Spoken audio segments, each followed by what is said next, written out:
Hola y bienvenidos a una nueva sesión de este ciclo de conferencias concursales que organizamos en Almacén de Derecho. En el día de hoy nos toca discutir sobre acuerdos de refinanciación y contamos con la participación de Marta Cervera y de Alberto Vaquerizo. Los acuerdos de refinanciación son la institución preconcursal por excelencia y están llamados a tener y a desarrollar una grandísima importancia en esta, que parece inminente, nueva crisis de insolvencia y ha merecido una especial atención durante los últimos años por parte del legislador comunitario y también por el legislador nacional. Bien, es además una regulación sofisticada y que ha sido compleja su aplicación práctica durante los últimos años y además ha estado residenciada en los juzgados de primera instancia. Por lo tanto, pues los protagonistas de la aplicación práctica de estas figuras han sido los jueces de primera instancia. Marta Cervera es una de las magistradas que ha contribuido a crear una jurisprudencia en torno a la aplicación de estas figuras de la disposición adicional cuarta en el antiguo, todavía vigente, texto de nuestra ley concursal. Ella es magistrada actualmente en la Audiencia Provincial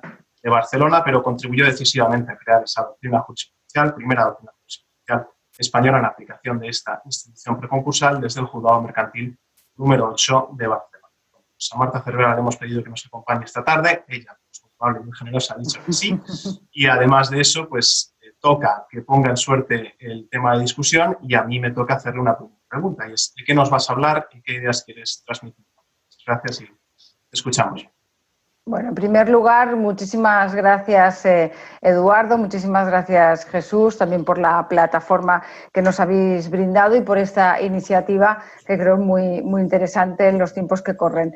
Mi intervención se iba a limitar a dos aspectos suficientemente amplios y suficientemente interesantes. Por un lado, cómo nos afecta la crisis sanitaria, la crisis COVID y el Real Decreto Ley 16/2020 en los acuerdos de refinanciación homologados, aquellos acuerdos que se están cumpliendo o se están intentando cumplir en la actualidad, y luego conciliar esta regulación del Real Decreto con la inminencia de la entrada en vigor del texto refundido de la ley concursal, que como todos sabemos va a entrar en vigor, ya se publicó el 7 de mayo y entra en vigor casi en la totalidad de su articulado el 1 de septiembre de 2020, con lo cual durante un tiempo, como luego veremos, van a tener que convivir estas dos regulaciones, puesto que el texto refundido no deroga el Real Decreto Ley 16/2020. Con lo cual quería centrarme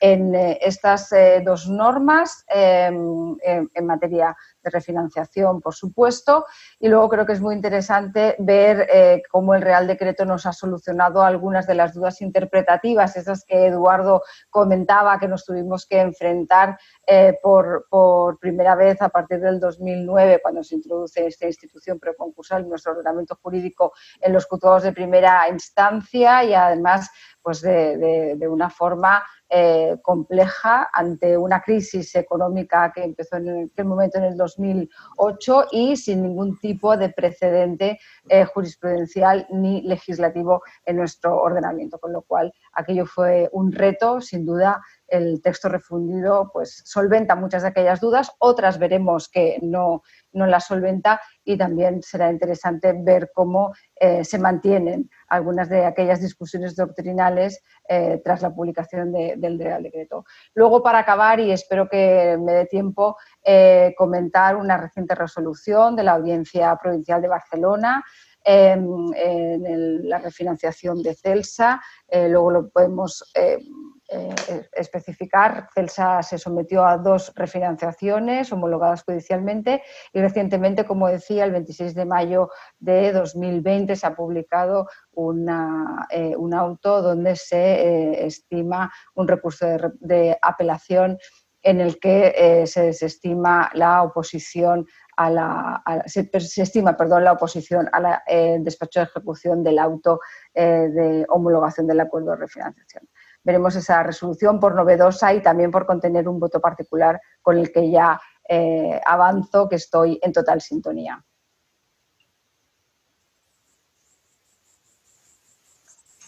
Muy bien, pues entonces empezamos con la primera de las cuestiones que querías tratar. ¿Cómo afectan las normas especiales dictadas a raíz del COVID-19 a los acuerdos de refinanciación homologados antes del estado de alarma, que se están cumpliendo ahora? Pues como comentábamos, a día de hoy lo que tenemos en vigor en los acuerdos de refinanciación es un régimen transitorio. Tenemos la ley concursal que todavía no se ha derogado, disposición adicional cuarta, 71 bis, y tenemos un régimen transitorio que ha sido introducido por este Real Decreto 16-2020. El Real Decreto 16-2020, que conocido por todos y establece estas medidas procesales transitorias y excepcionales para intentar superar la situación de crisis económica que la crisis sanitaria del COVID-19 nos va a generar o nos está generando, regula en el artículo 10 dos situaciones en cuanto a los acuerdos de refinanciación homologados que se están cumpliendo. Vamos a hablar de la primera situación que regula, que es la que prevé el apartado primero, que es de aquellos acuerdos de refinanciación que se están cumpliendo con normalidad, en aquellos en los que todavía no se ha presentado una solicitud de incumplimiento. En los que se ha presentado la solicitud de incumplimiento, lo veremos más adelante y están previstos en el apartado segundo de este artículo 10. Apartado primero del artículo 10, ¿qué nos dice o qué nos propone el legislador para que estas empresas sometidas a un acuerdo de refinanciación que se están cumpliendo y ante una situación tan inesperada como la crisis sanitaria que estamos viviendo puedan, vista este cambio de escenario, este cambio de ratios económicas y financieras de sus empresas, puedan mantener la viabilidad? Todas las medidas, como sabemos, están dirigidas a mantener la viabilidad de estas empresas. Pues lo que prevé este apartado primero es que durante el plazo de un año desde la declaración del estado de alarma, es decir, hasta el 14 de marzo de 2021, el deudor que está sometido a este acuerdo de refinanciación homologado pueda poner en conocimiento el juzgado competente para la declaración de concurso que ha iniciado o que pretende iniciar conversaciones con sus acreedores para modificar el acuerdo de refinanciación homologado o para adoptar uno nuevo, incluso aunque no hubiera transcurrido el plazo de un año, que como todos sabemos es el límite que establece la ley concursal para poder hacer una segunda solicitud de refinanciación. Esta primera redacción, una primera lectura del apartado primero, bueno, parece que es simple esta comunicación para poder modificar para poder suscribir un nuevo acuerdo. Se pueden generar y se generan muchas dudas interpretativas. Bueno, empezando por lo fácil, habla del juzgado competente para la declaración del concurso. Entiendo que el legislador al final llega a la misma conclusión, pero en rigor lo que tendría que haber dicho es el juzgado competente es el juzgado que ha adoptado la homologación. Una vez que homologas un acuerdo, el juzgado que ha homologado es el competente para modificar para el segundo acuerdo. Luego, además, el texto refundido así lo ratifica y lo aclara, ¿no? Que es el competente luego para conocer de todas las vicisitudes de esa empresa posteriores a la refinanciación. Como digo, vamos de lo fácil a lo complejo, ¿no? Y la siguiente cuestión que se plantea, y que también he leído varias interpretaciones en un sentido o en otro, es ¿qué significa cuando este apartado primero habla de que será suficiente con poner en conocimiento esta simple comunicación de poner en conocimiento? Cuando habla de la comunicación de que voy a modificar mi acuerdo homologado o de que voy a suscribir uno nuevo, ¿se está refiriendo a la comunicación del 5 bis de la ley concursal o del actual 583 apartado primero del texto refundido de la ley concursal? Y hay algunas voces que van por esta línea, es decir, que cuando habla de comunicación se está refiriendo a eso. Yo entiendo que en ningún caso la redacción del apartado primero en relación con el apartado segundo implica que cuando habla de comunicación se esté haciendo referencia a la comunicación del 5 bis. Y todo ello sin perjuicio de que el artículo 11, que establece unos beneficios para el deudor, de paralización de concursos necesarios, de solicitud de concurso y de presentación de 5 bis, también le va a resultar de aplicación al deudor que está en situación de insolvencia, aunque haya homologado. Con lo cual, la primera cuestión respecto de la comunicación es que se trata de una comunicación de que inicio conversaciones para modificar o para suscribir un nuevo acuerdo. Y es una simple comunicación. Y aquí volvemos otra vez a... Perdona Marta, pero ¿qué quiere decir que no se le aplica el 5 bis? Yo lo que quiero... A esa comunicación, que es más simple o que no tiene que reunir... Que la comunicación del artículo 10, apartado primero, no se está refiriendo a la comunicación del 5 bis. ¿Y por tanto? Y por tanto, nada impide que ese mismo deudor, paralelamente, pueda efectuar su comunicación de 5 bis o del 583 del texto refundido de forma paralela. Las negociaciones de acuerdos de refinanciación, y yo lo digo por la experiencia que yo he vivido en los juzgados durante 10 años, no van siempre aparejadas a una comunicación de 5 bis. Puede ser que se presente antes de que se presente la solicitud de homologación, puede ser que se presente junto con la solicitud, pero puede ser que no se presente, se presentaba junto con la solicitud por los concursos necesarios, pero puede ser que no se presente nunca y en muchas ocasiones no se presenta porque la comunicación de 5 bis es una primera alarma de que, ojo, a esta empresa le pasa algo. Y lo último que quiere cualquier empresa que está refinanciando su deuda es que se ponga en alerta en el mercado esta situación de insolvencia actual o inminente. Por eso a mí me ha sorprendido que muchos comentarios a este precepto se estaba comentando de que esa comunicación del 10.1 se estaba refiriendo a la comunicación del 5 bis. Yo entiendo que no, porque además luego se le podrá aplicar el artículo 11 en su totalidad, el 11 en su totalidad y también el 11.3 cuando habla de las comunicaciones que se presenten antes del 30 de septiembre de 2020. Puede ser Entonces, ¿qué incentivos tiene alguien para, en el año, a partir de la declaración de estado de alarma, presentar esta comunicación? ¿En qué casos le es útil a alguien? El problema del artículo que yo le veo es que habla de que se presente la comunicación. Además, es una redacción excesivamente amplia y vaga, porque lo que dice el precepto es poner en conocimiento que ha iniciado o pretende iniciar. O sea, el precepto es de una vaguedad absoluta, o pretende iniciar. Lo que no encaja es ¿qué significa esto? ¿Que solamente tiene que comunicar? ¿Que no tiene que presentar la modificación en el plazo de un año? ¿Que no tiene que presentar el nuevo acuerdo en el plazo de un año? Yo creo que no encaja esa interpretación si lo ponemos en relación, primero, con el artículo 8. El artículo 8 del Real Decreto, cuando habla del convenio, sí que habla de que en el plazo de un año se presente una propuesta de modificación de convenio.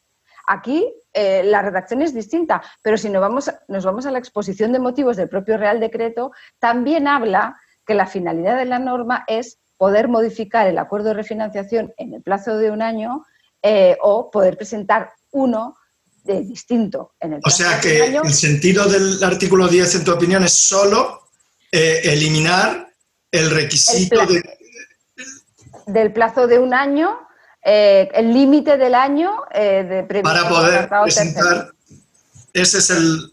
O sea que estarán incentivados aquellos que prevean que van a incumplir como consecuencia de la degradación de la situación por el estado de alarma, por el COVID, prevean que van a incumplir el que tienen ya firmado y, por tanto, preparen una modificación y, en tal caso, se dirige al juzgado para comunicar que están pensando en hacer eso. Exactamente. Muy bien. Esa sería la interpretación que yo creo que sería acorde con el apartado primero y también con el apartado segundo, que luego lo podemos acabar de comentar, pero en el apartado segundo sí se prevé un plazo determinado para presentar la modificación o el nuevo acuerdo, que son los 3 meses desde que se hace la comunicación, ¿verdad?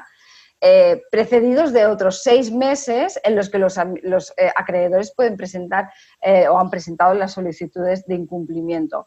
No tendría sentido que cuando habla de comunicación en el apartado segundo se está refiriendo a la comunicación del 5 bis, porque yo podría haber presentado la comunicación del 5 bis durante los 6 meses en los que los acreedores me están presentando solicitudes de incumplimiento, por ejemplo. Con lo cual, esta primera aproximación que yo he leído en algunos comentarios del precepto de que comunicación del 10.1 está referida a la comunicación de 5 bis, creo que no sería ajustada a la interpretación conforme de esta norma, luego también con el artículo 11. Con lo cual, el acuerdo de refinanciación se tendrá que presentar, modificar o presentar uno nuevo en el plazo de 1 año. Veamos que es una excepción, no solamente la posibilidad de presentar uno nuevo, aun cuando no haya pasado el plazo de 1 año, sino que también habla de modificar un acuerdo de refinanciación. En la ley concursal nunca se habla de modificación de un acuerdo de refinanciación. Eso es una medida excepcional, temporal, para esta situación concreta, y esta es la virtualidad del apartado 10, apartado primero. Es prever una situación excepcional en la que tú puedes, de una de las medidas concretas que tú has homologado de tu acuerdo de refinanciación, modificar, pues yo solo quiero modificar la espera o solo quiero modificar un porcentaje de la quita porque en mi nuevo plan de viabilidad es lo que me salva a mí de ir a la situación. Porque no voy a poder pagar lo previsto antes de Navidad hasta junio del año que viene. Efectivamente. Y enlazando con esto, creo que hay otro tema interesante en este apartado primero, y es el tema de qué se entiende por modificar un acuerdo de refinanciación, ¿de acuerdo? Y debemos entender que por modificar, o por lo menos yo es lo que, como lo he entendido, supone que todo aquello, cualquier acuerdo que afecte a las obligaciones derivadas de esta refinanciación inicial, aunque pudiera haber una alteración de los integrantes o de los elementos subjetivos de la refinanciación. Y me explico. Puede ser que en ese grupo de empresas inicial que ha solicitado la homologación haya 1 o 2 empresas que en el transcurso de este periodo de tiempo hayan dejado de pertenecer al grupo, hayan dejado de ser deudoras, modificaciones estructurales, subrogaciones, pago de determinadas... Y luego, para no ser estrictos por parte de los tribunales, en decir, es que es una homologación de una refinanciación aprobada, pero los elementos subjetivos que integran la legitimación activa son distintos. No hay que ser estrictos en esos términos siempre que afecte al acuerdo refinanciado. Y todo lo que afecte a ese acuerdo refinanciado es competencia, del juez que homologa, y eso así lo dice posteriormente el texto referido. Que homologó, exacto. Y con eso, y así cerramos esta primera pregunta. ¿Qué sucede con las peticiones de declaración de incumplimiento de acuerdos de refinanciación? Te voy a contestar, solo quería, y luego lo dejamos sino para el debate, sacar a colación también, por ser muy reciente respecto de la modificación de los acuerdos de refinanciación, el auto de medidas cautelares dictado por el Juzgado de Primera Instancia número 60 de 30 de abril de 2020, que supone una modificación del acuerdo de refinanciación de Celsa. El de la Rebus. Sí, el de la Rebus, que es una falta de competencia brutal, y además es que ahora está regulado la posibilidad de solicitar la modificación. Oye, explica en un minuto para que el que nos escuche sepa de qué estamos hablando. Bueno, esto trae cola de un acuerdo de refinanciación suscrito por Celsa, no recuerdo exactamente la fecha, creo que me suena 31 de octubre de 2017, estamos en el 2017. Este acuerdo de refinanciación se homologa por el Juzgado Mercantil 9 de Barcelona y establece un calendario de pagos, y una de las fechas de vencimiento era mayo 2020, septiembre, no recuerdo los siguientes, ¿no? Ahora, tenía que pagarse en mayo del 2020. Tenía que pagarse, exacto, un plazo de un crédito de 800 millones. Exacto. Ante la inminencia de este pago, que podía dar lugar al incumplimiento del acuerdo de refinanciación, se solicita como medida cautelar ante un juzgado de primera instancia de Madrid y cae en el juzgado de primera instancia número 60, las medidas cautelares basadas en la cláusula rebus sic stantibus, es decir, este cambio extraordinario de situación que afectan a la imposibilidad de cumplir este contrato, que se aplace este pago inmediato y en lugar de para el 2020 se establezca como medida cautelar para el 2021. Y así se estima por el juzgado de primera instancia y ya me consta que ya se ha interpuesto la demanda, con lo cual ya se tramitará el procedimiento principal. Pero creo que es importante tener en cuenta que el acuerdo que se está modificando es el acuerdo de refinanciación que está homologado por un juzgado de lo mercantil de Barcelona. Efectivamente, con lo cual cualquier medida cautelar que también se podría haber solicitado ante el juzgado mercantil de Barcelona, cualquier modificación y cualquier consecuencia derivada del cumplimiento e incumplimiento es competencia de los juzgados mercantiles de Barcelona. ¿De acuerdo? O sea que aparte del contenido del auto y de la decisión que contiene el auto, es que es claramente incompetente el juez de primera instancia, en tu opinión, sí, y a la vista del artículo 10 del decreto ley. Exacto. Yo creo que... Oye, bueno, y podemos pasar ahora a qué sucede con las declaraciones de incumplimiento. Si se ha homologado un acuerdo de refinanciación y uno de los acreedores quiere comunicar que el deudor ha incumplido con el acuerdo de refinanciación, ¿qué pasa tras la declaración del estado de alarma? Exacto, pues esta regulación es la que encontramos en el apartado segundo del artículo 10, ¿de acuerdo? La verdad que es una redacción sencilla, salvo una duda interpretativa que luego podemos comentar, porque lo que nos dice es que se establece un plazo de gracia, 6 meses desde la declaración del estado de alarma, en la que las solicitudes de incumplimiento que presenten los acreedores respecto de ese acuerdo de refinanciación homologado quedarán pues, en suspenso, no se admitirán a trámite. Este plazo será hasta el 14 de septiembre de 2020. Bueno, con eso, porque ese es un tema que tiene los días contados. Como... Sí, sí. Vamos a las novedades del texto refundido. ¿Qué novedades hay en el texto refundido en materia de acuerdos de refinanciación? Pues voy a intentar ir muy rápida. Como novedades más importantes, pues podemos hablar desde, primero de todo, la clasificación de los acuerdos de refinanciación, ¿de acuerdo? El artículo 596 del texto refundido establece una clasificación y divide entre los acuerdos colectivos y los singulares, siendo solamente los colectivos, los primeros, los que son susceptibles de homologación, siempre y cuando se suscriban con acreedores titulares de pasivo financiero. También limita los acuerdos colectivos, como ya se establecía anteriormente, a la comunicación del 5 bis. Otra de las novedades muy interesante del texto refundido es la definición, el concepto de acuerdo de refinanciación, y da un concepto tanto para el acuerdo colectivo 597 como para el singular 604 como para el acuerdo... ¿Por qué dices que es muy interesante? Pues mira, lo pensaba comentar luego como aclaración de dudas, porque creo que este concepto aclara dudas, aclara muchas dudas. ¿Lo leemos en voz alta? Perfecto. ¿Lo tienes por aquí? Sí, el deudor, persona natural o jurídica en situación de insolvencia actual o inminente, que no hubiera sido declarado en concurso, podrá alcanzar en cualquier momento un acuerdo de refinanciación con sus acreedores. Si hubiera efectuado comunicación al juzgado competente de inicio de negociaciones con los acreedores, el acuerdo de refinanciación deberá alcanzarse dentro de los 3 meses siguientes a la fecha de esa comunicación.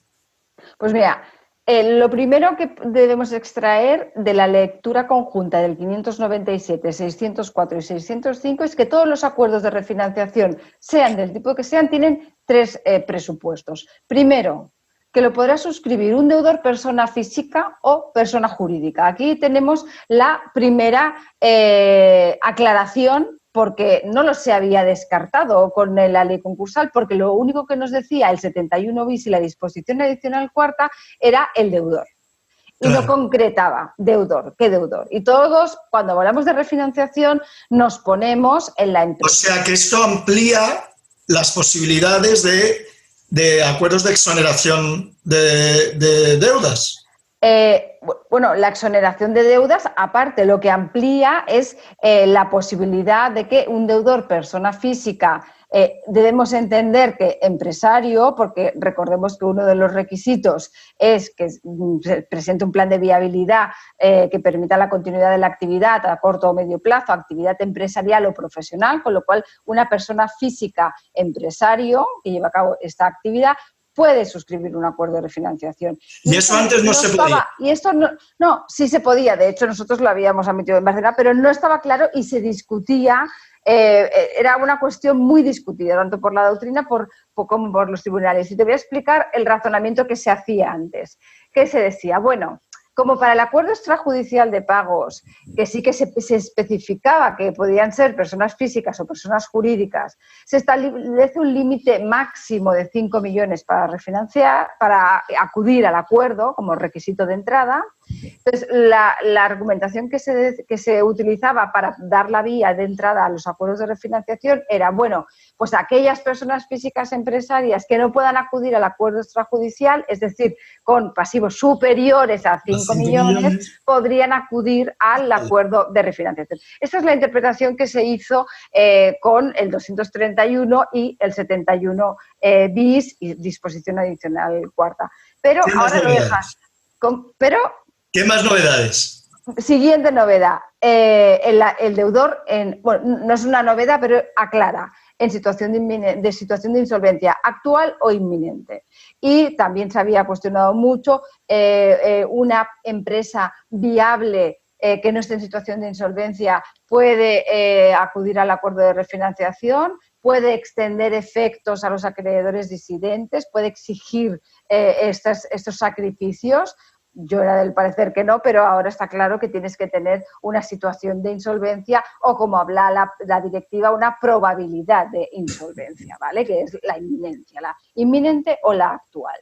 Y el tercer requisito, muy interesante también, es que no haya sido declarado en concurso.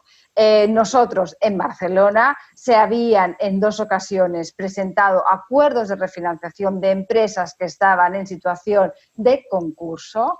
Los inadmitimos en las 2 ocasiones, incluso en una de ellas hay un auto de la Audiencia Provincial ratificando nuestra inadmisión. Y con lo cual esto ratifica esta interpretación, pero también había posturas que consideraban que se podía... Pero es un poco fuerte eso, ¿no? Porque si estás en concurso lo que tienes que hacer es un convenio, ¿no? O lo que sea. Efectivamente, si estás en concurso, primero que tienes que regirte por las normas de prelación del concurso y pagar no conforme tú consideres a los acreedores que tú consideres, porque estábamos hablando de acuerdos con acreedores financieros, sino que habrá que ajustarse a las normas del concurso. Y luego ahí siempre hay la vía abierta de una empresa en situación de cumplimiento de convenio puede puede solicitar una homologación de un acuerdo de refinanciación. Nosotros en Barcelona se había admitido este supuesto. En el Juzgado Mercantil 1 en el 9, perdón, fue Bárbara, hubo un supuesto en el que, estando en situación de cumplimiento del convenio, se presenta una solicitud de homologación y se homologa. De refinanciación, perdón. Si me permitís, incluso estando en concurso, es decir, no en fase de cumplimiento de convenio, creo que en algún caso sí se ha considerado que tenía sentido la presentación y tramitación de un acuerdo de refinanciación. Creo que hay un auto por ahí de Isolux del año 2018, donde lo que se pretendía refinanciar mediante un acuerdo de refinanciación en el seno del concurso eran los créditos contra la masa, precisamente porque estaban dispuestos los acreedores contra la masa, gente que había dado precisamente dinero nuevo en el pasado, y esa era una manera de solventar el tema de los créditos contra la masa, que era la única manera de poder tramitar el concurso con alguna posibilidad de convenio. Claro, pero una cuestión... Ahora eso ya no es posible, porque efectivamente se deja claro... en concurso. Bueno, entonces terminamos con Marta la primera parte. ¿Qué cuestiones quedan por regular en materia de refinanciación tras el texto refundido. Todavía hay lagunas a pesar de los 800 y pico artículos. A pesar de los 800 y pico artículos, a pesar de que se aclaran muchísimas cuestiones, creo que es muy interesante que se establezca como elemento específico del acuerdo de refinanciación el plan de viabilidad, que se regula aparte. Este es otro tema que nos puede dar mucho de hablar, pero ya hay que presentar aparte un plan de viabilidad con cara y ojos que no se estaban presentando. Creo que aclara todo lo referido, así el 51% del quórum mínimo de los acuerdos homologables es sobre el pasivo financiero total o refinanciado, y yo ya me inclino totalmente, a pesar de todo lo escrito en sentido contrario, a que habla de pasivo financiero total. Importantísimo, ya se aclara la fuerza ejecutiva del auto de homologación en el 614, y también se aclara que el límite de un año es respecto del patrimonio del deudor refinanciado, independientemente de quién haya solicitado la homologación, si el deudor o los acreedores. Pero se mantienen dudas. Yo sigo teniendo algunas dudas en el tema de los sindicados. Por ejemplo, se vuelve a hacer una redacción distinta del arrastre de los sindicados cuando habla de la homologación, cuando habla del acuerdo colectivo, y ahí volvemos a estar en la duda si estos acreedores sindicados arrastrados por el sindicado pueden mostrar su disconformidad y pueden impugnar el acuerdo. Lo podemos dejar para el debate. Y también creo que la duda, y que es el auto de la audiencia que quería comentar, no se regula qué sucede en el caso de incumplimiento del acuerdo por parte de los acreedores. Solo se prevé... Marta, prepárate, digamos, lo del auto de la audiencia. Dejamos a Alberto que hable un poco. Y te dejamos 5 minutos al final para que los que nos están oyendo se queden con ese tema fresco, digamos. Pasamos ahora a Alberto. Para los que no lo conozcáis, Alberto Vaquerizo es profesor titular, colega en la Autónoma de Madrid, y como decía el de Los Simpson, le recordarán por su libro sobre acciones sobre autocartera, y ha escrito mucho de sociedades y también en materia concursal. Alberto también está ligado a la práctica y ha hecho labores de consultoría, y es un gran colega y un gran profe. Alberto, yo paso ahora la palabra a Eduardo para que Eduardo te dirija las preguntas. Eduardo, ¿tienes...? Sí, muchas gracias. Bueno, pues dentro de lo que era el diseño de esta sesión, queríamos hablar sobre algunas cuestiones complementarias de las que ha expuesto anteriormente Marta. Si quieres hacernos una pequeña introducción sobre qué temas vas a tratar, qué ideas pretendes transmitir. Alberto, gracias. Sí, yo de lo que voy a hablar esta tarde, en mi libro esta tarde, por cierto, Jesús, el libro... Asistencia financiera. La asistencia financiera. Que sostenía es que la asistencia no es autocartera. En todo caso, hoy voy a hablar de otra cosa completamente distinta, obviamente, que se refiere a la financiación nueva en el contexto de los acuerdos de refinanciación, cómo está regulada y cómo esperamos que quede regulada, sobre todo después de la transposición de la directiva, que tendrá que producirse en breve. En este tema, yo creo que los fundamentos de política legislativa están claros. Por un lado, todos tenemos claro que la financiación nueva, el dinero nuevo, es esencial para cualquier proceso de refinanciación o de reestructuración de empresas en situación de crisis. Y por otro lado, también sabemos que los incentivos a la nueva financiación solo pueden ser concursales, porque, como suele decirse, los acuerdos de refinanciación, incluso también los convenios, cuando se trata de soltar dinero nuevo, pues se negocian a la sombra de la posible liquidación concursal que se produciría si eventualmente fracasa el acuerdo o fracasa el convenio.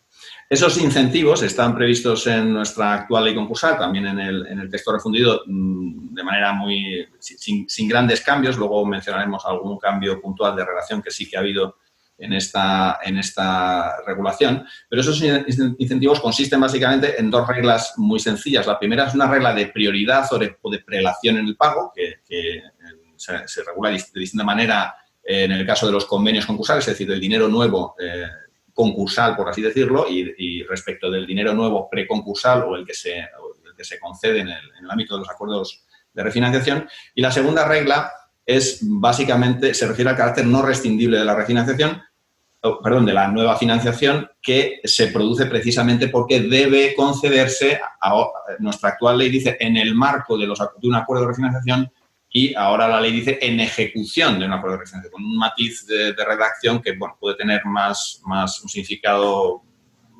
de algo más calado del que parece, ¿no? A partir de ahí, nuestro legislador realmente ha optado por dispensar una protección amplia para la financiación nueva concursal, porque todo el dinero nuevo que entra en el marco de un convenio concursal se protege en caso de que fracase el convenio, se protege como crédito contra la masa, mientras que en el caso del dinero nuevo que se concede en ejecución de los acuerdos de refinanciación, como sabemos, solo se protege contra la masa el 50% de ese dinero nuevo, y el 50% restante se le atribuye un privilegio general de sexto grado, que no es para tanto, podríamos decir, un privilegio general de sexto grado a ese otro 50% restante. Luego hay alguna otra restricción adicional que opera en ambos casos, por ejemplo, cuando los créditos proceden de personas especialmente relacionadas, no quedan protegidos, por tanto siguen subordinados, y con alguna matización también entre lo que sucede en la financiación concursal en el ámbito del convenio y la financiación preconcursal, que luego, si acaso, podemos comentar. En cuanto a los cambios que introduce el texto refundido, son muy de matiz, muy de redacción, y yo creo que tal vez no hace falta mencionarlos en esta introducción inicial. Básicamente, se corrigen algunas deficiencias de técnica legislativa. Por ejemplo, cuando se decía en el artículo 84.2.11 de la actual ley concursal que los créditos de las personas especialmente relacionadas por ingresos de tesorería realizados por el propio deudor o por personas especialmente relacionadas, se ha suprimido lo de por el propio deudor porque no tenía ningún sentido, era una especie de lapsus del legislador, porque no puede haber ningún caso en el que el propio deudor se convierta en acreedor de sí mismo por concederse dinero o por ingresar dinero, ¿no? Se refería naturalmente a las personas relacionadas, y eso se ha corregido. También se ha corregido en el artículo 704 del texto refundido, que es ahora donde figura la regulación de esta materia, el dinero nuevo, en el ámbito de los acuerdos de refinanciación. Se ha matizado, digamos, como decía antes, se dice que se trata de los incentivos se aplican al dinero nuevo cuando se concede en ejecución del acuerdo. Parece que aquí se está refiriendo claramente al dinero que entra para sufragar las operaciones o los gastos previstos en el plan de viabilidad y no cualesquiera otros, ¿no? Lo cual, por cierto, a mi juicio impide que se proteja, como en algún caso se ha venido haciendo como dinero nuevo, la llamada financiación provisional, esa financiación puente, financiación de emergencia, que no está regulada en nuestro sistema, porque nuestro sistema regula solo la financiación concedida en el marco de o en ejecución de un acuerdo de refinanciación, pero no tenemos nada sobre la financiación de urgencia mientras se negocia el acuerdo, cosa que, por cierto, tendremos que incorporar porque la directiva prevé que sí que debe quedar protegida la financiación provisional que tenga ese propósito, ¿no? Y para terminar con esta breve introducción, tal vez, y para dejar lanzadas otras cosas de las que hablaremos ahora, si lo consideráis oportuno, tal vez lo más importante del texto refundido en esta materia no es lo que dice, que es sobradamente conocido, sino lo que no dice y sus propias carencias, ¿no? de las que podemos hablar. Porque el régimen sobre el dinero nuevo ha recibido muchas críticas, sobre todo relativas a las restricciones que tenemos ahora para proteger o para incentivar ese dinero, y desde luego también por las novedades que va a suponer la directiva, la transposición de la directiva, que va a implicar un cambio importante también en esta materia.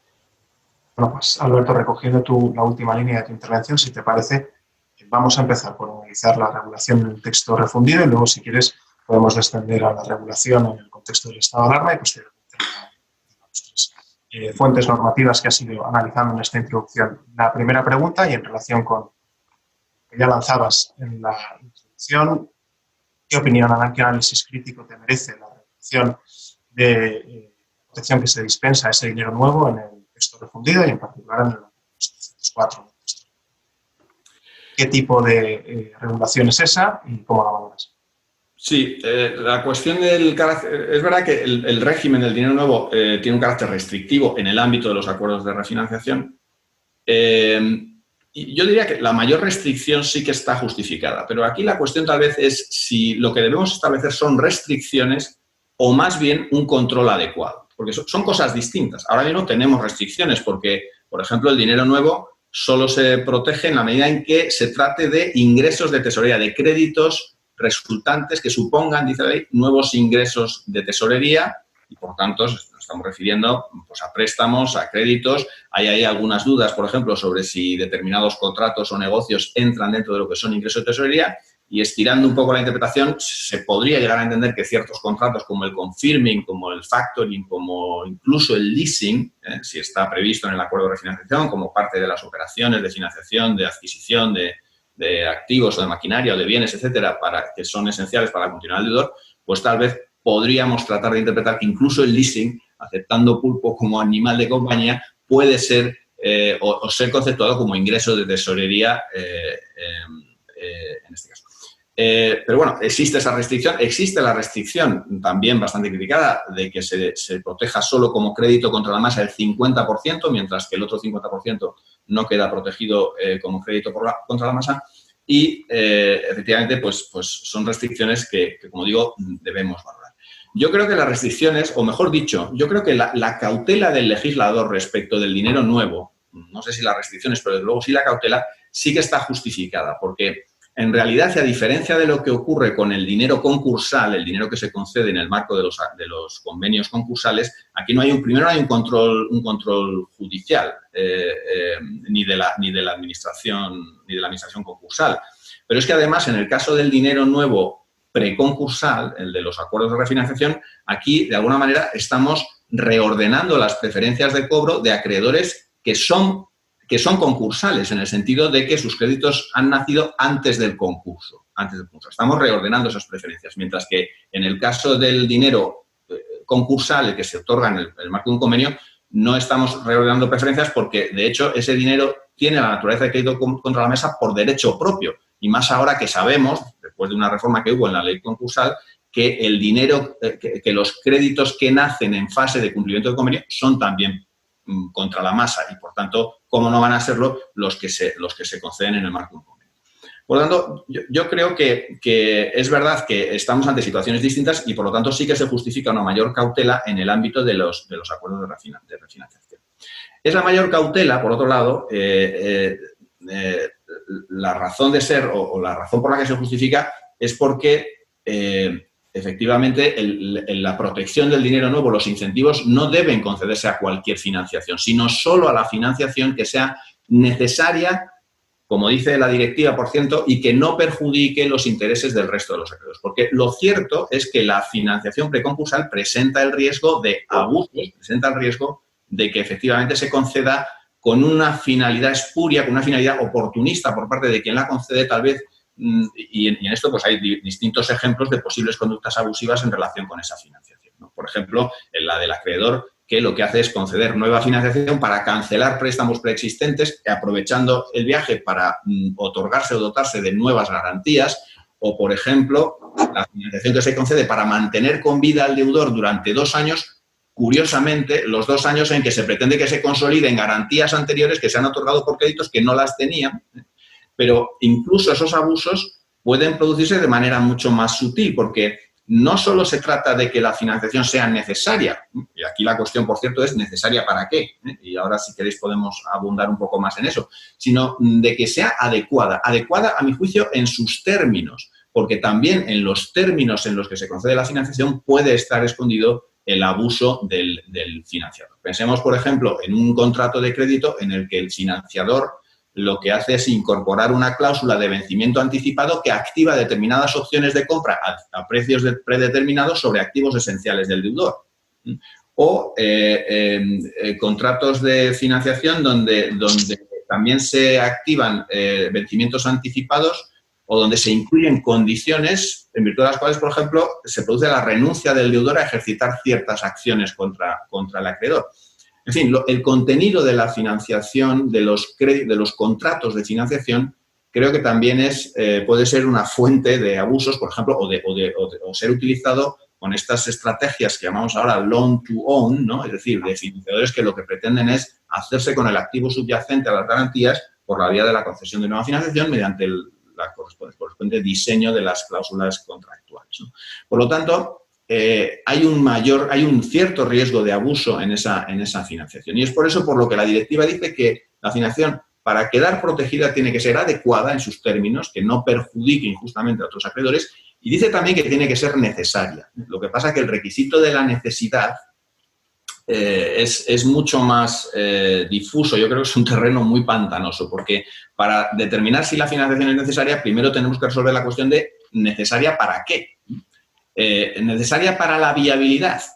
Y si pensamos que la financiación nueva tiene que ser necesaria para la viabilidad, nos metemos en un jardín, porque la viabilidad, a mi juicio, es un tema que no está resuelto en el tema de los acuerdos de refinanciación y mucho menos en la directiva, porque, claro, la viabilidad, la directiva dice que las empresas inviables tienen que liquidarse, porque la directiva solo está pensada para empresas viables, pero con dificultades financieras. Pero esto, en realidad, yo creo que en la directiva no está resuelto porque la viabilidad, una empresa viable ex ante con dificultades financieras es una empresa que tiene ingresos por encima de sus costes operativos y, por tanto, solo le hace falta una refinanciación de su deuda. No hace falta dinero nuevo. Con que se establezcan paralización de ejecuciones y aplazamientos de pago, pues tiene ingresos para poder atender el servicio de la deuda. Pero, evidentemente, esa no es la situación real. Las empresas normalmente, cuando tienen problemas de liquidez, tienen problemas no solo financieros, sino problemas de costes operativos que exigen una reestructuración operativa, que exigen incidir en los activos reales de la empresa, ¿no? Y para esto, evidentemente, que también tienen que valer los acuerdos de refinanciación. Esas empresas también tienen... Entonces, para mí la viabilidad no es si la empresa es viable y solo tiene dificultades financieras, sino si a través del acuerdo se convierte en viable, ¿eh? Pero luego en la directiva el control de la viabilidad es absolutamente difuso y también lo es, a mi juicio, en nuestro sistema, porque en la directiva, por cierto, se dice que el juez tiene que valorar al homologar el acuerdo si la financiación es necesaria y adecuada, porque, por cierto, y esto no está en nuestro derecho, en la directiva se establece la homologación obligatoria cuando hay dinero nuevo, no solo cuando hay arrastre, como ocurre en nuestro sistema, y, por tanto, el juez tiene que pronunciarse sobre la necesidad de la nueva financiación y sobre su adecuación, pero en ninguna parte se dice que el juez deba pronunciarse sobre la viabilidad, y probablemente como en criterio, porque no es labor, eso es un juicio técnico que no es labor del juez. Pero es que además en la directiva, cuando se habla de la viabilidad, se habla primero para decir que los estados pueden establecer un test de viabilidad, pero pueden no hacerlo, y segundo para decir que también pueden establecer o no exigir un informe de experto, ¿no? Donde se valore la viabilidad, que nosotros, en nuestro caso, no es una exigencia, es una posibilidad que tienen los acreedores o el deudor de solicitar ese informe. Por lo tanto, digamos que, para resumir, sí que está justificada una mayor cautela. Mi duda es si esa mayor cautela debe traducirse en restricciones al dinero nuevo o en un sistema de control adecuado de las finalidades y de los términos en los que esa financiación... ¿Un sistema de control cómo? Bueno, el sistema de control, esa es una buena pregunta. Por ejemplo, a mi juicio, cuando hablamos de la necesidad de la nueva financiación, de que la financiación tiene que ser necesaria, yo creo que ahí eso no exige un juicio previo sobre la viabilidad. La financiación, lo que debe comprobarse, probablemente si esto al final lo tiene que comprobar un juez, como pretende la directiva, lo que debe comprobarse es que la financiación que está prevista en el acuerdo de refinanciación y para la ejecución del plan de viabilidad responde a las finalidades concretas, a unas finalidades concretas y razonables que estén en el propio plan. Por ejemplo, maquinaria, asunción de gastos, de costes de... Por ejemplo, para poder pagar las nóminas de los 2 primeros meses y poder seguir generando ingresos que sirvan para el pago de las deudas. Claro, a mi juicio, en la financiación nueva, en el marco de un acuerdo de refinanciación, puede tener dos finalidades legítimas y razonables. Una es cubrir costes, es decir, caja. Las empresas necesitan caja en ese momento y, por tanto, cubrir costes operativos y de estructura puede ser una de esas finalidades perfectamente legítimas. Y la otra es afrontar gastos de inversión, porque uno de los problemas que tienen las empresas en situación de crisis son un problema de caja y un problema de infrainversión, que no hay inversión, que no hay reposicionamiento de los activos, que no hay nuevas inversiones en definitiva. Entonces, en un acuerdo de refinanciación sí que debería ser razonable que se prevean concretamente qué nuevas inversiones y qué gastos se va a cubrir con la financiación nueva y en qué términos se concede esa financiación. Por cierto, que si no hablamos de financiación en el marco de un convenio, sino de financiación de urgencia, de lo que llamamos financiación provisional, yo creo que es distinto, porque la financiación de urgencia, la finalidad que tiene que tener básicamente es la de cobertura de la línea, de la liquidez, de la caja de la compañía, no tanto inversiones, no cabría camuflar por la vía de la financiación provisional otro tipo de finalidades, ¿no? Y eso también habrá que regularlo de alguna manera, porque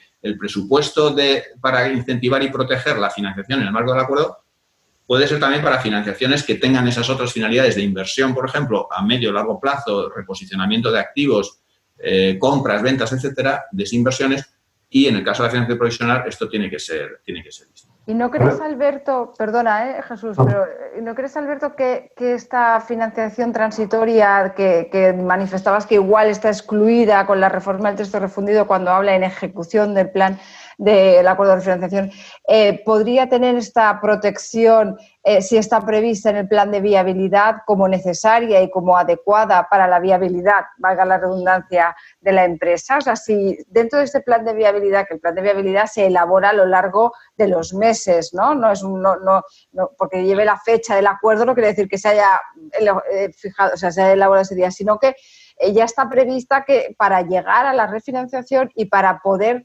porque la viabilidad, yo creo, lo que comentas, que es el eje fundamental de la refinanciación y nos tenemos que arremangar todos y hacer ese análisis de viabilidad, porque además ahora, y antes lo he dicho, es un requisito específico de los acuerdos, apartado primero del 595, que es plan de viabilidad vinculado a la continuidad de la empresa a corto y medio plazo. Si yo, para llegar a esa continuidad de la empresa a corto plazo, pongamos un año, que yo creo que el corto plazo está vinculado al plazo de un año, que es el límite para presentar una segunda refinanciación, si yo ya lo preveo que hasta que yo firme el 1 de enero mi plan de refinanciación durante los 3 meses anteriores necesite esta financiación puente, o sea, lo que no puedo pretender es llamar financiación transitoria al préstamo que me concedieron hace 2 años.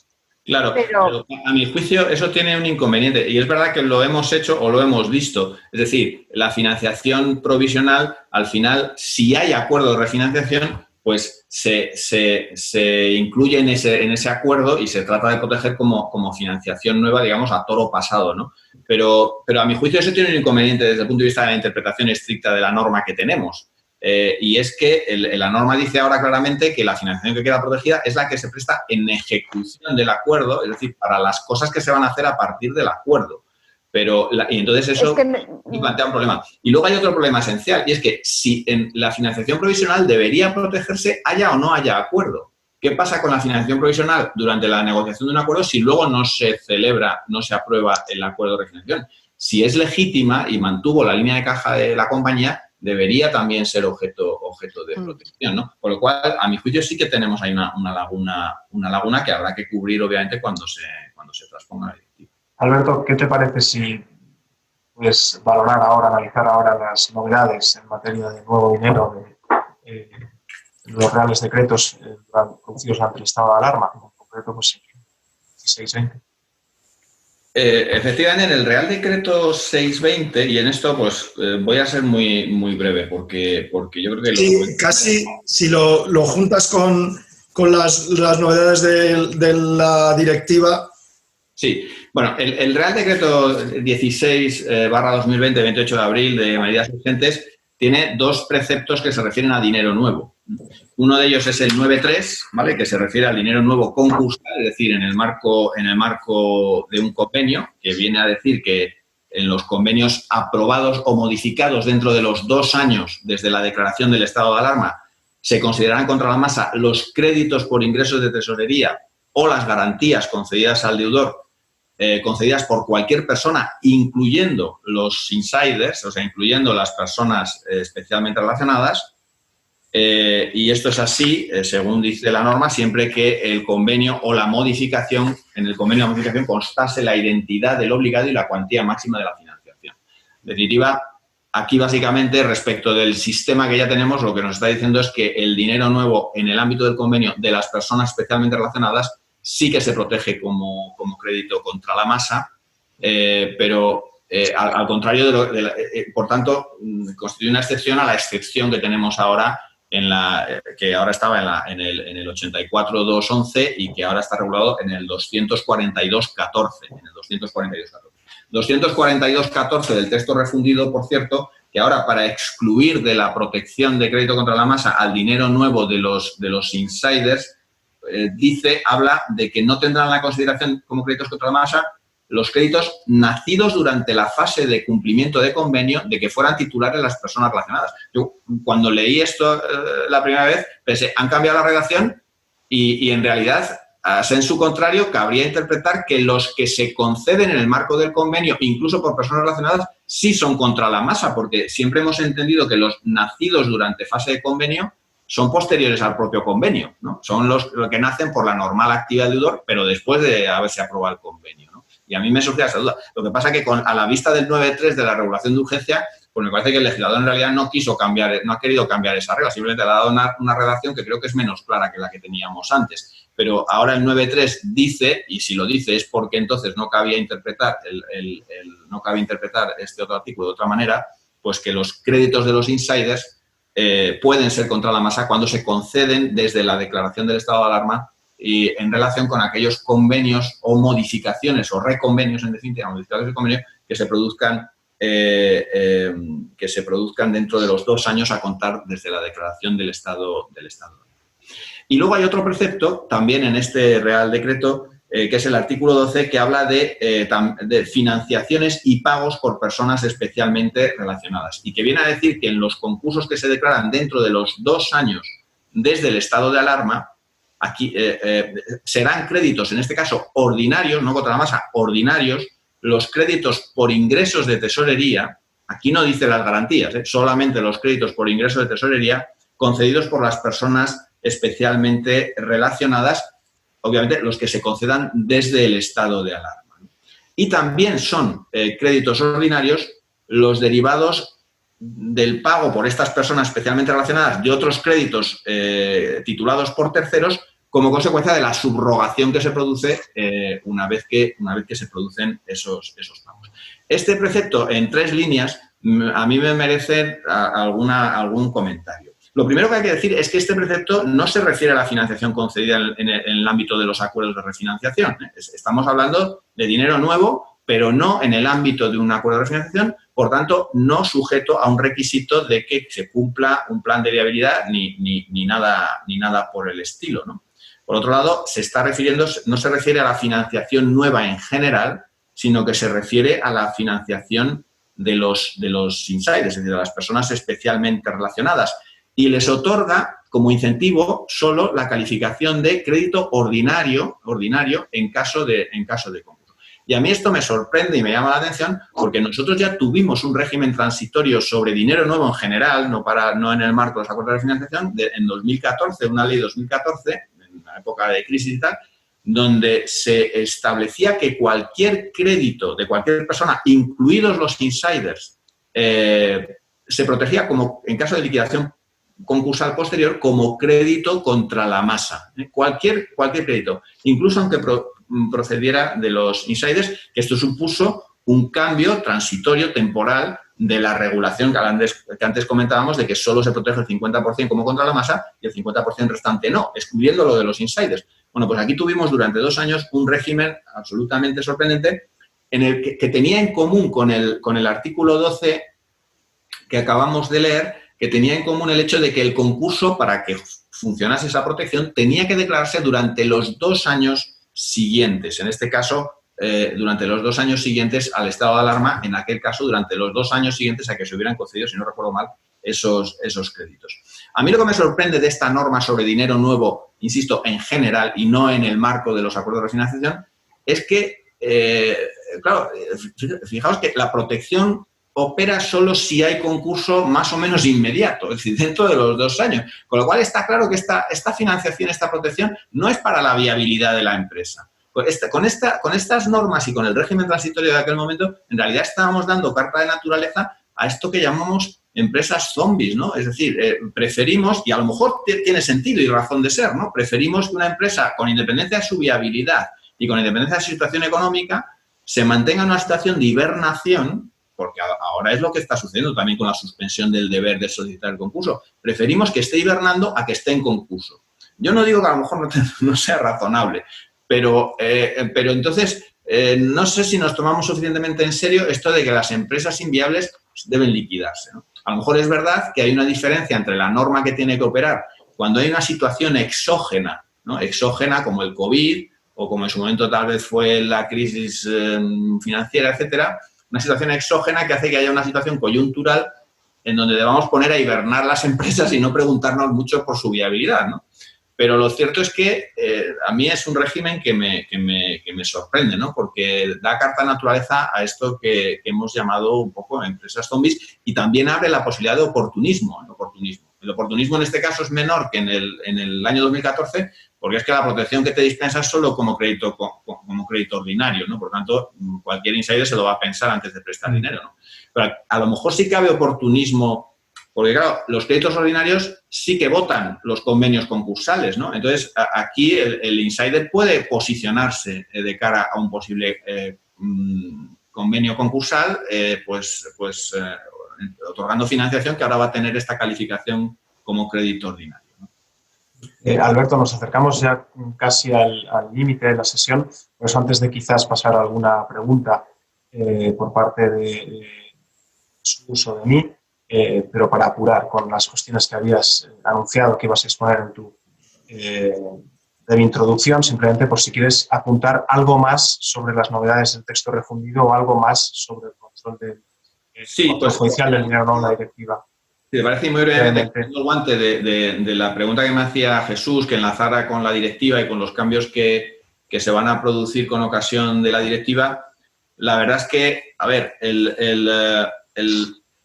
el texto refundido en la parte de los acuerdos de refinanciación es una ley provisional y, de hecho, algunos han criticado la falta de oportunidad de la aprobación en este momento del texto refundido, no solo por el COVID y por la situación de excepcionalidad que estamos y la perspectiva de muchas empresas abocadas al concurso como consecuencia de la situación económica generada por el COVID, sino también por la directiva que tiene que transponerse antes de que transcurra un año y que va a trastocar de nuevo al menos toda la parte del libro segundo ahora del código del título del texto refundido en lo que se refiere a los acuerdos de refinanciación.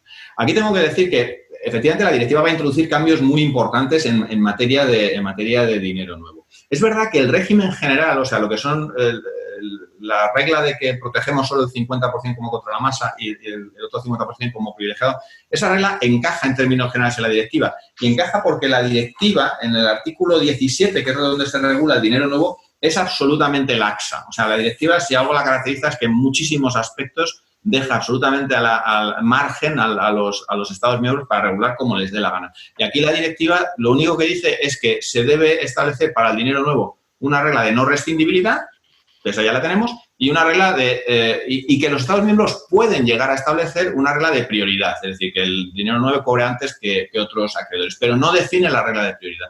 Con lo cual tendríamos un amplio margen para corregir lo que tenemos ahora y en vez de un 50 poner un 100 o incluso, como en otros ordenamientos, poner que los titulares de dinero nuevo o de créditos por dinero nuevo pueden incluso anteponerse en el cobro, en la cuantía que se determine, a las garantías reales. Eso existe, por ejemplo, en Estados Unidos, ¿no? Bueno, pues tenemos ahí un amplio margen. Pero sí que existen, es decir, el régimen encaja en líneas generales con la directiva, pero existen divergencias con la directiva que son muy relevantes. Por ejemplo, y no me voy a extender en ella, el tema de la financiación provisional. La directiva prevé que la financiación provisional o puente se proteja en los mismos términos que la financiación definitiva o la financiación prevista en el acuerdo de refinanciación.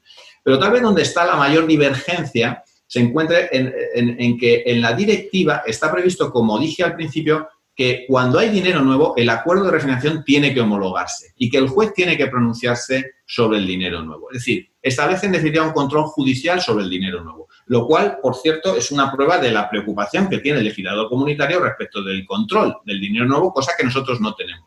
Tal vez no la tenemos porque no tenemos un sistema de control eficaz, ¿eh? Tal vez no la tenemos porque hemos dividido salomónicamente y hemos dicho, no, es que el 50% de dinero nuevo es crédito con privilegio.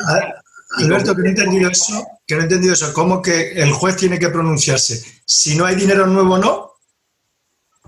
Lo que dice ahora la directiva, en este caso en el artículo 10, es que es obligatoria la homologación y por tanto tiene que intervenir un juez, cosa que ahora no ocurre, los acuerdos colectivos no necesariamente se homologan. La homologación, en nuestro caso, actualmente es obligatoria cuando hay arrastre de acreedores, pero en la directiva se dice que la homologación debe ser obligatoria no solo cuando hay arrastre, sino también cuando hay dinero nuevo. Por tanto, el juez tiene que intervenir cuando hay dinero nuevo y hay que homologar el acuerdo y además, dice el apartado segundo de esa... ¿Qué criterios le dan al juez para homologar o no homologar si hay dinero nuevo? Aquí lo que dice la directiva en el apartado segundo del artículo 10 es que los Estados miembros velarán porque las condiciones de la confirmación, es decir, la homologación que haga el juez de un plan de reestructuración, incluyan como mínimo lo siguiente. Y en materia de dinero nuevo dice que toda nueva financiación, el juez debe comprobar que toda nueva financiación sea necesaria para cumplir el plan de reestructuración y no perjudique injustamente los intereses de los acreedores. Es decir, necesaria y adecuada, ¿vale? O sea, el juez tiene que comprobar eso. Y eso no se exige ahora en nuestro... No se exige ahora. Nosotros ahora, ¿qué sistema de control tenemos sobre el dinero nuevo? En realidad no tenemos ninguno. Algunos dicen que el sistema de control que tenemos está implícito en el control de los requisitos de la no rescindibilidad del acuerdo que realiza el juez que homologa o, si no hay homologación, los administradores concursales cuando se abre el concurso y entonces verifican si se cumplían o no los requisitos para la no rescindibilidad de un acuerdo colectivo, por ejemplo, no homologado. Pero para mí eso es insuficiente porque si hay homologación ahora mismo, y que me corrija Marta si me equivoco, el juez no comprueba en qué términos se ha concedido la nueva financiación. O sea, que el juez puede dar la homologación y, por tanto, hacer irrescindibles ese dinero nuevo, aunque ese dinero nuevo en realidad perjudicó a algunos acreedores o... Sí, a mi juicio sí, y además queda irrescindible. Porque el juez ahora mismo, yo creo que no se tiene por qué pronunciar sobre el dinero nuevo. Es más, ¿y cuál sería la otra forma de que se habilitase un control sobre el dinero nuevo? Bueno, podríamos pensar, pues a lo mejor mediante el informe de experto independiente, ¿no? Que es un informe potestativo. Lo puede pedir el deudor y lo pueden pedir los acreedores. Y podemos decir, bueno, pues que lo pidan. Bueno, es potestativo, pero es que además entre las cosas que debe analizar ese informe no está el dinero nuevo. Si miramos, tiene que ver si el plan de viabilidad es razonable, si hay razonabilidad de la viabilidad, etcétera. Pero bueno, no... ya sabemos esos planes de viabilidad. Están hechos en papel, que es el material más resistente que hay. Es la carta de los Reyes Magos. Oye, como ya hay alguna cosa que se te haya quedado en el tintero que creas que... Sí, por pasar por cerrar este tema del control, a mí tampoco me parece que el juez tenga que entrar a analizar, hacer un juicio técnico ni sobre la viabilidad, ni sobre nada, pero a lo mejor en la sede donde podríamos lograr que se controle el dinero nuevo, aparte que el juez pueda pronunciarse en general sobre si sus finalidades son razonables, es que a lo mejor entre las causas de impugnación de los acuerdos de refinanciación, una de ellas sea pues que la financiación que se haya concedido sea abusiva, ¿no? O también sería conveniente, a mi juicio, que entre las menciones que tenga que tener el informe de experto cuando se pida, o si es que se pide, pues que se pronuncie sobre los términos de la nueva financiación, ¿no? Eso podría ser interesante. Muy bien. Oye, pues sí, ¿qué os parece si terminamos, Marta, y nos explicas para cerrar el autocelso?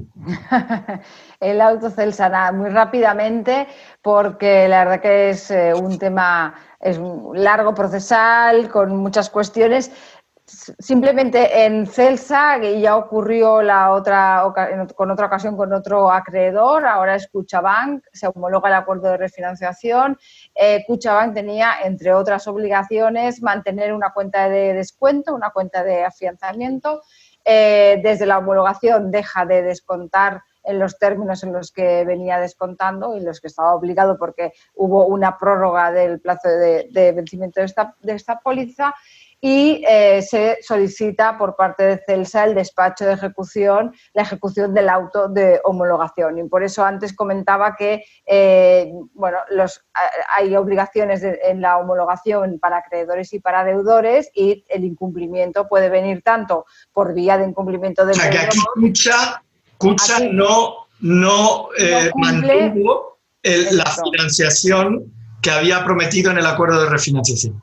Exactamente. Esto, en la refinanciación del 2012, creo que es la anterior, también sucedió lo mismo, hubo un despacho de ejecución y luego la audiencia, en un auto de 2014, dice que este auto no es ejecutable. Luego sabemos que en el 2014 se cambia la regulación varias veces y se habla en ese apartado 10º de en ejecución del acuerdo del auto de homologación, el juez podrá cancelar embargos, ¿no? En ese caso decía la norma. A partir de ahí nosotros consideramos que sí es ejecutable, y ahora la redacción del texto refundido 612 o 14 lo dice con claridad, que tiene fuerza ejecutiva, con lo cual la audiencia cambia de criterio respecto del auto dictado en el 2014, también en el primer asunto. O sea, que condenó a Cucha.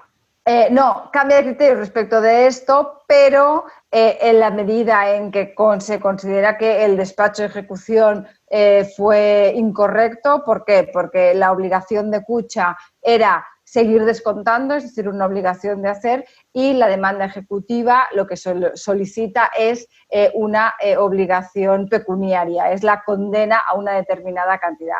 Al final, a entregar dinero, no a mantener papel. Exacto. O sea, a ver, yo... ¿Una technicality o no? Yo la verdad que estoy con la juez de instancia, que es Bárbara. Además, yo estaba en la sección de refinanciación con ella en ese momento, y en el auto se hace un primer requerimiento para cumplir, que se supla esa falta de petición en la demanda, porque ya vimos que la demanda de ejecución no estaba bien planteada, y para el caso que no se cumpliera, pues que se condenara a la cantidad, sobre todo porque entendíamos que el ejecutante ya había optado, el 709 de la Ley de Enjuiciamiento Civil dice que se cumpla, y si no, yo puedo optar por el equivalente pecuniario, ¿no? Entonces, el auto... había presentado suficiente papel como para justificar la cantidad que pedía. Exacto, exacto. Bueno, ese es el planteamiento del auto de instancia, que no se comparte por la posición mayoritaria de la sala y se anula el despacho de ejecución, pero destacar que hay un voto particular del compañero Luis Rodríguez Vega, manteniendo el criterio de pues muy interesante. Y es muy interesante. Yo animo para que lo leamos, y eso podemos discutir. Sí, porque uno no piensa en que son los acreedores los que incumplen que el deudor lleva a los acreedores al juzgado. Efectivamente, pero si ahora vemos el texto refundido, se introducen varios preceptos, 613 creo que es, sobre la vinculación del contenido del acuerdo de refinanciación, tanto en los colectivos como en los acuerdos homologables, en los que se dice expresamente que el acuerdo vincula a los deudores, a los acreedores y a los sindicados arrastrados como consecuencia del pacto de sindicación. Entonces, partiendo de eso y de la fuerza ejecutiva del auto, sí hay... Sí, pero es especialmente interesante porque uno de los acreedores tenía que seguir prestando, tenía una obligación de hacer, y eso lo hace muy, muy peculiar. Pues muchísimas gracias, Eduardo. Cierras tú y gracias a los dos. Pues sí, gracias a los dos. Nada, pues yo creo que es el momento de apuntar unas breves conclusiones de esta sesión, de la intervención intervención de Marta, pues creo que es especialmente relevante destacar la interpretación que ella nos ha ofrecido en el artículo 10 del Real Decreto 16/2020, en el sentido de que, bueno, debe ser estrictamente interpretado, no como una invitación a realizar una comunicación de la ley, sino como una dispensa, como una enervación de esa prohibición de reiteración de la solicitud de acuerdo de refinanciación. También en la intervención de Marta, pues creo que ha sido relevante reafirmar la competencia del juez que homologó para volver a discutir sobre las nuevas refinanciaciones y, en su caso, también sobre todas las incidencias en el cumplimiento del acuerdo. Marta ha invitado a este juez que homologó, a ser especialmente flexible en la interpretación y subjetivos aplicables a esta nueva refinanciación. Y, en cualquier caso, entre las novedades del texto refundido, toda vez que Marta también lo ha destacado, pues me quedaré con esa numeración de los presupuestos relevantes, la definición de las distintas clases de los acuerdos de refinanciación en los artículos 597, 604, 605, además de con esa última reflexión respecto de que, bueno, pues el acuerdo deshomologado es vinculante para todas las partes que lo suscriben y no solo para el lector. En cuanto a algunas pequeñas lagunas que quizás puedan ser afrontadas durante el proceso de transposición de la directiva en el ámbito de la modificación del texto refundido, para Marta es todavía dudosa la posición de los acreedores sindicados, es decir, si tienen o no tienen un derecho autónomo para impugnar el acuerdo sea finalmente antes de que sea, finalmente homologado, y en cualquier caso también pues la necesidad de regular ese aspecto, ¿no?, de vinculación a los acreedores ante la posibilidad de un incumplimiento de los acreedores. Por parte de Alberto, y mientras no me matices también, me parece importante destacar los hechos especiales. No tenemos una buena regulación de la financiación, fuente de la financiación para la negociación de un acuerdo de refinanciación. Y te preguntabas cómo es posible incluir esta clase de refinanciación en un acuerdo finalmente suscrito, o en su caso cómo es posible proteger esta financiación en el supuesto de que ese acuerdo no sea finalmente alcanzado y que se frustre, ¿no? Has enfatizado también mucho y has acentuado mucho, bueno, la necesidad de redefinir cómo los jueces deben controlar la necesidad, la adecuación de la nueva financiación. ¿Crees que el control de viabilidad es también un aspecto problemático que está resuelto, que en tu opinión es altamente difuso, y que en cualquier caso, bueno, la directiva pues establece unos marcos más amplios, más flexibles para la protección del dinero nuevo del que nos ofrece actualmente el texto refundido, y que quizás sea también un futuro campo, guía de reforma de este texto refundido, y eso todavía no ha entrado en vigor. En fin, a partir de aquí creo que otro de los puntos más interesantes en tu intervención ha sido pues no solamente el diagnóstico respecto de la ausencia o la laguna de una buena definición de qué es, de esa falta de control, sino que también has ofrecido una definición sobre cómo deberíamos desarrollar en nuestra legislación unas buenas herramientas de control, pues atendiendo a que la financiación que se protege tienda a conseguir alguna relación salida con la consecución de las finalidades del plan de viabilidad. Creo que esto a grandes trazos pues ha sido el resumen de nuestra fantástica. Muy bien, pues ya concluimos, ¿no, Jesús? Sí, nos vemos. ¿Cuándo, Eduardo? Pues nos vemos cuando tú digas, porque el blog es tuyo. Entonces, lo mandas tú, así que cuando nos vuelvas a recibir en tu almacén, seguiremos subiendo contenidos al almacén. Muy bien. Vídeos, si mantenemos el calendario que hemos fijado, trataremos sobre la protección del deudor persona física y la regulación del conflicto. Muy bien. Muchas gracias. Gracias, Marta, y gracias, Alberto. Ha sido estupendo y un gran placer oíros. Muchas gracias, encantado, Jesús, Gracias. y los demás. Hasta luego. Adiós, gracias.